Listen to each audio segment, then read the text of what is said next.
Hi guys, it's Emily with Evolve, and today we're going to talk a little bit about life-work balance and parenting. That is going to kind of be our theme for the month of September.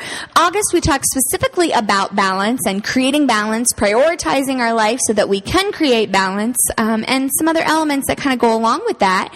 We're going to take it another step farther. We're going to talk a little bit about life and work and how that is in alignment with balance. And then for a lot of the folks that I work with and for a lot of the people that follow me on social media and on my website are their parents. And I'm constantly asked questions about coping with teens and with just kids in general.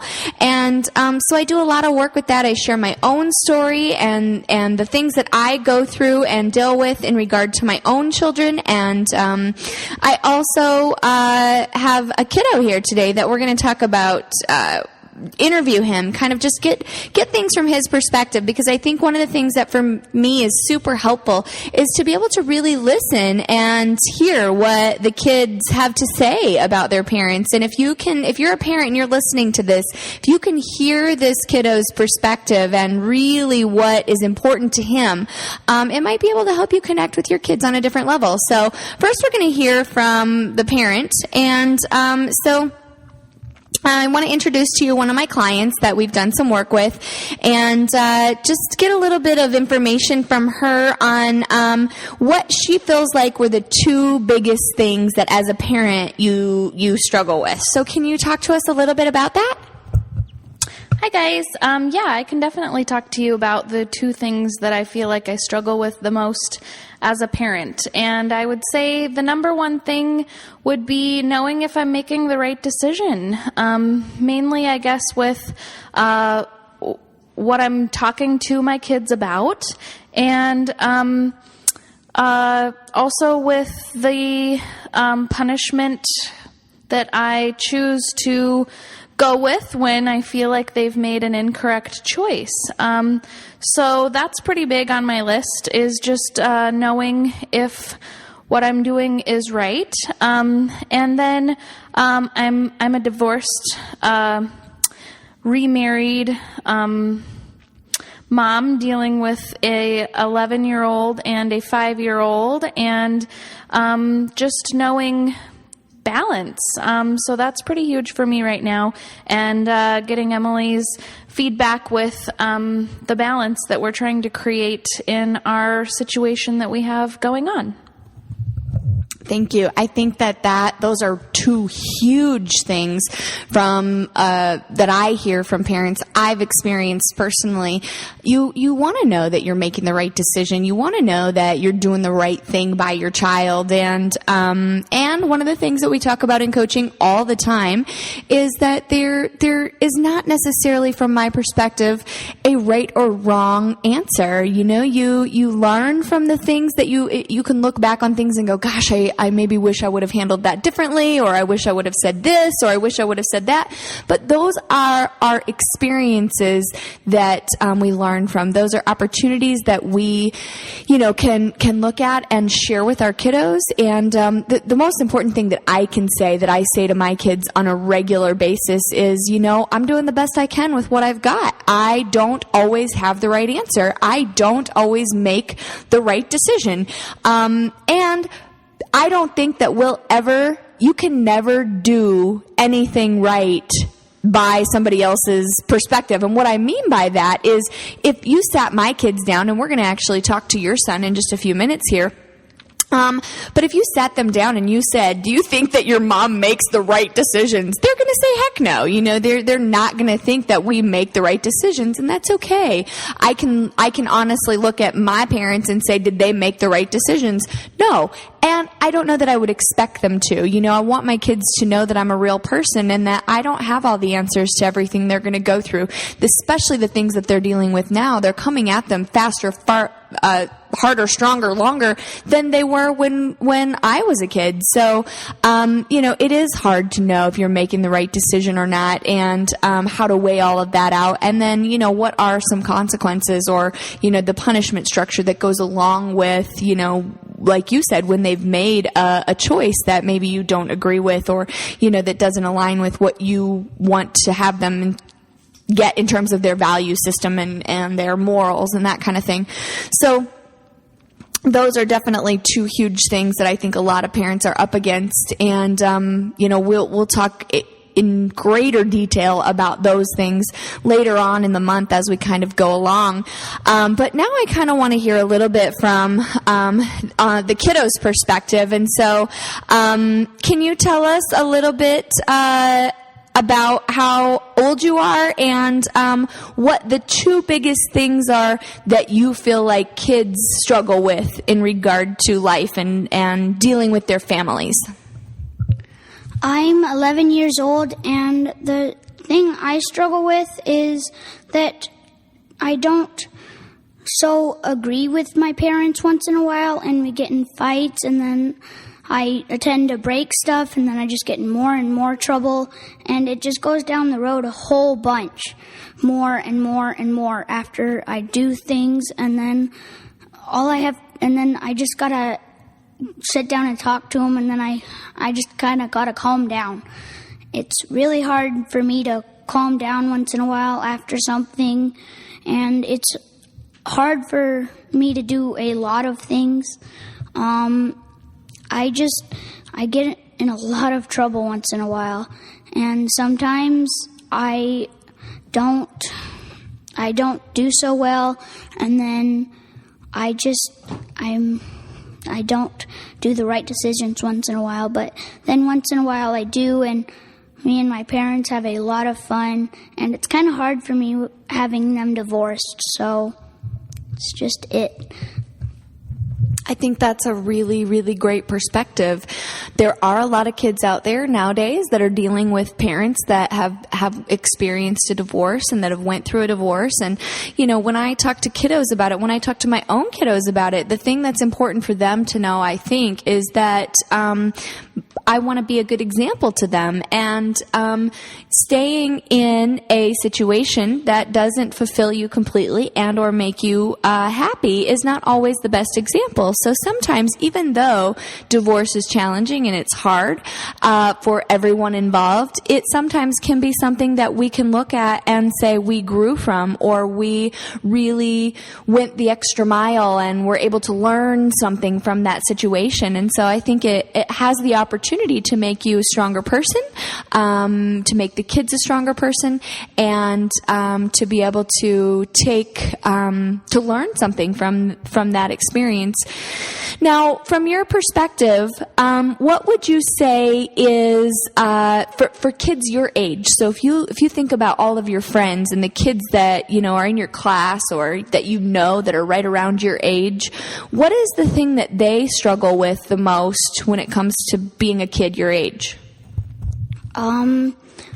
Well, I don't really know a lot about the people in my class because it's only the third day into school. But most of the time, it's just having trouble with school and starting it over again, and coming from the long summer and being able to play until like 10 to 11 o'clock, and then now we have to go to bed maybe 8:30. So it's just really hard for most of us to do that, make that change, and then get up early in the morning, do all of our stuff, and then go to school. And then it's just really hard. And then after school, we don't get that much time to play. And in the summertime, we get a whole day. So it's just really hard. Okay, that's a great, I think change is hard for everyone, right? Or for a lot of people.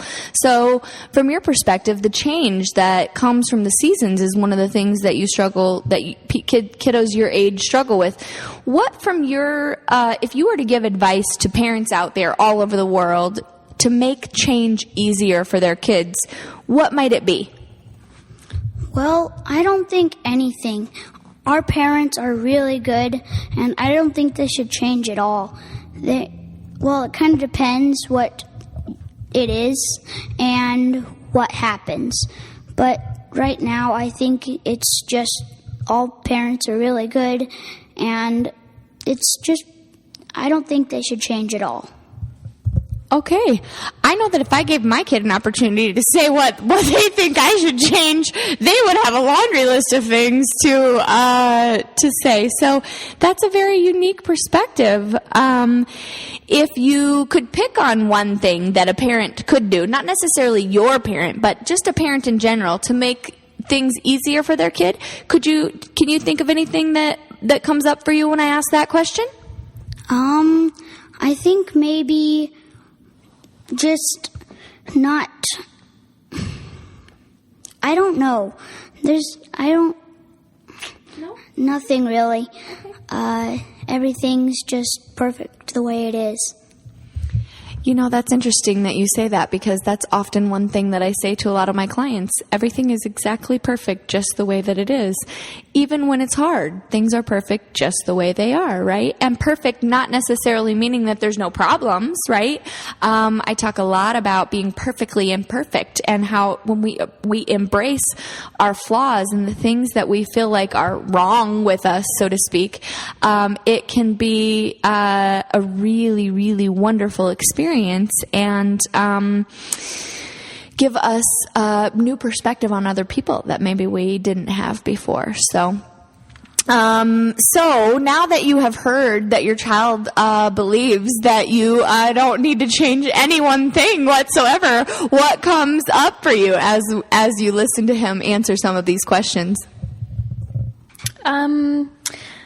I have a whole bunch of things that I would change, actually, and it was really hard for me to not start suggesting those things to him as he was sitting here telling me that everything is great the way that it is. I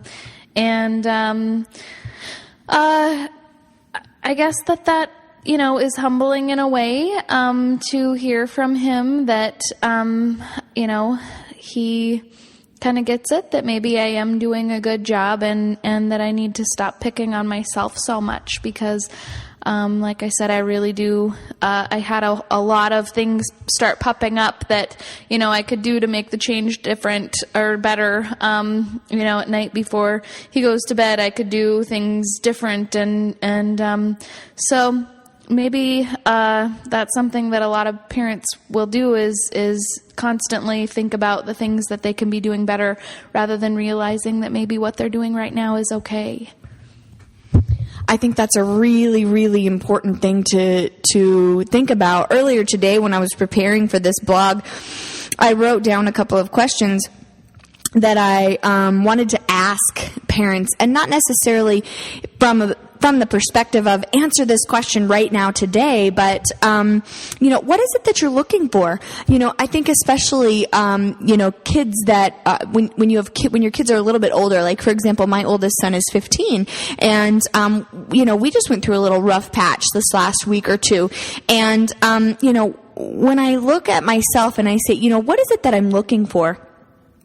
Sometimes specifically parents might be looking for something in the backpack, or looking for something on Facebook, looking for something, they're looking for something wrong. But my question that I had to sit back and ask myself is, what is it that I'm looking for?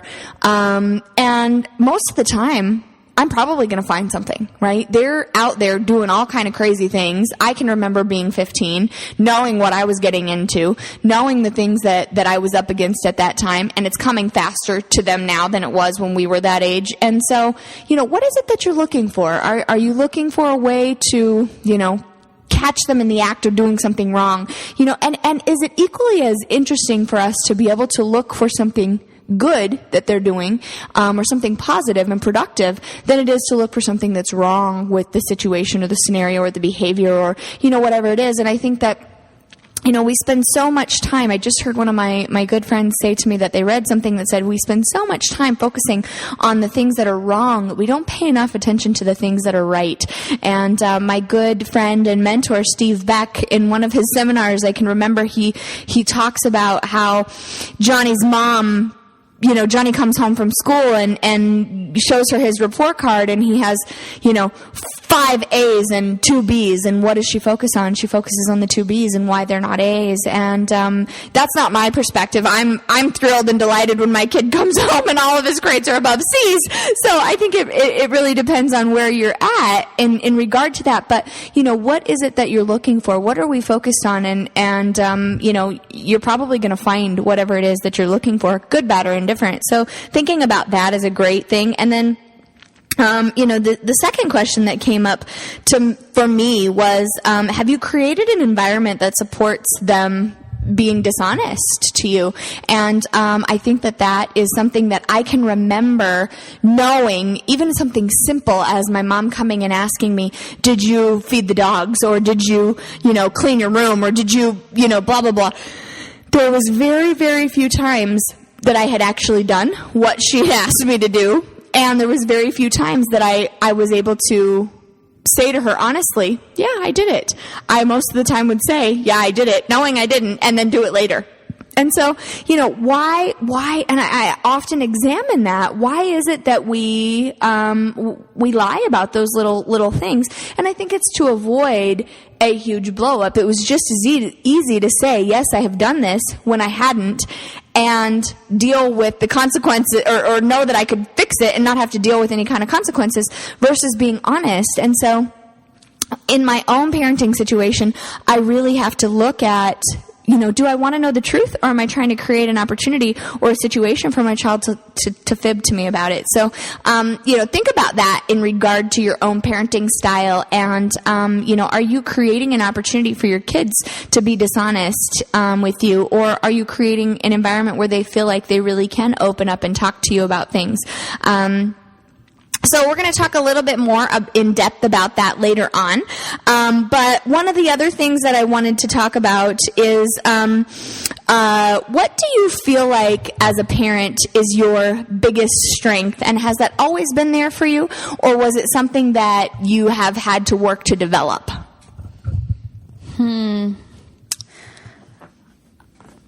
I would say one of my biggest strengths as a parent is my ability to understand. And sitting here looking into the eyes of my 11-year-old child, I'm curious to see if he would agree or disagree. But I do feel like my ability to look outside of just him and I, or him and I and my younger son as well, but from a bigger picture, and really say, okay, is this something that we need to fight a battle about, or can we talk this through? Can we let it go? I do feel like I'm pretty good about most of the time being able to look at the big picture of things. Okay, that's fantastic. So, do you feel like that's something that, what is one of your parents' biggest strengths? I think just being able to talk to me, and then just having them whatever I say, and then if I haven't or have, I wouldn't get in trouble or would get in trouble. That's probably my mom's biggest strength. Is her ability to listen to you? Yes. Okay, great.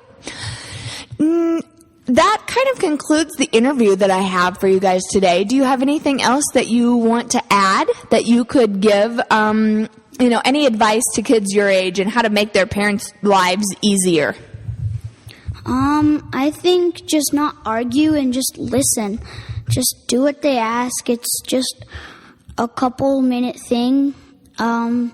Just do it, and then it will be over with, and you can go play. Okay, great advice. And how about you? Do you have any advice for the parents out there who are listening and maybe struggling to know, am I making the right decisions, and am I, giving the right punishment for what my child is going through? How do I make sure that I'm listening? Anything else that you want to add to that, or that you can advice that you can give to the other parents out there? I guess I would just probably say, don't make rash decisions. If you're upset and they're upset, take a few minutes or even a few days, if it's a pretty big ordeal, to really make sure that once you calm down, you're going to make the same decision that you would in the heat of the moment. Okay, that sounds great. Thank you guys so much for being here with me today. I so appreciate your time and kind of giving back to my audience, sharing a little bit of your story with them and some of the things that you guys struggle with and how you work through those things. So thanks so much, guys. Please feel free to comment on some of your strengths and weaknesses that you have as a parent, or some of them that you have experienced. If you can go back to when you were a child and you remember some of those things, some of the pitfalls that maybe you fell into, that your parents fell into, just ways, ideas, positive ways and ideas that parents all around the world can come together and kind of get different ideas and new ways of dealing with their kiddos and some of the things that come up for them. If you have questions for me, please don't hesitate to shoot me an email or just comment. You're probably following me on Facebook or Twitter, Instagram, maybe on Pinterest, any other ways that you're connected to me on social media. Please just hit me up, and I look forward to seeing you on the blog next week. Have a wonderful day.